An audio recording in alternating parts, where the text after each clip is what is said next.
Karbi rong asara mai pen, Karbi Anglong rong asara mai atum, akim manga puthak kedamtang jakhong ni phai krip liar ni, Assam Gadget Notification along Village Code puthak kapachun pia puthak, kedamtang chiti ni phai ingkar raket homar ni, perang ke mai phaponsi, KAACCM tuliram rong hangaphan, kachuru bajirpon.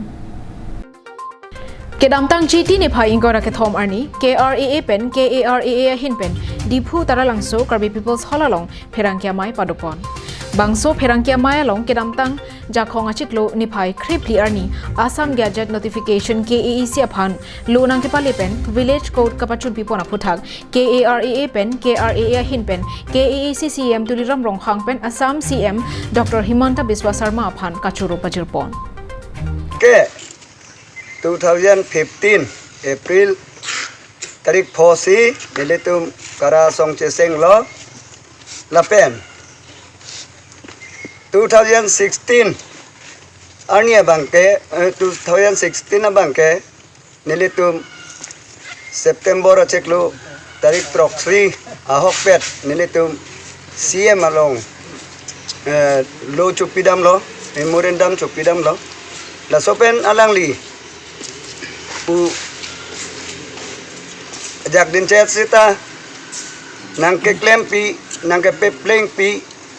ajoine ilitum CM tuliram ronghang phan jorore une si nilitum karjulong ke Julai laso tarik re plisi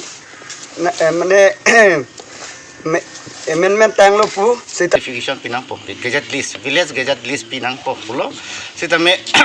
nilitum lasong ni chingbai si 20 February arni bangken nitum council along ako memorandum pidam lo kasi nitum 22 February bangke song ni pantanang ha si nitum chingbai dam lo chingbai dam pen ke salam the chingbai et na phi bangke 14 July abangke ne gov of kadang lo office memorandum peklang lo gadget list long peklang lo aso gadget list penateng purunte adakta penan council pensi non maka next notification No nitum kenangji Traditional Village Development Council sitame prabjin pen nang pachun pipon pupusi ning thelu pusi Perangkia Mayalong pen rong asara pen KAACCM tuliram rong hangaphan kachuning ri padopon thu. News report Karbi Anglong Live.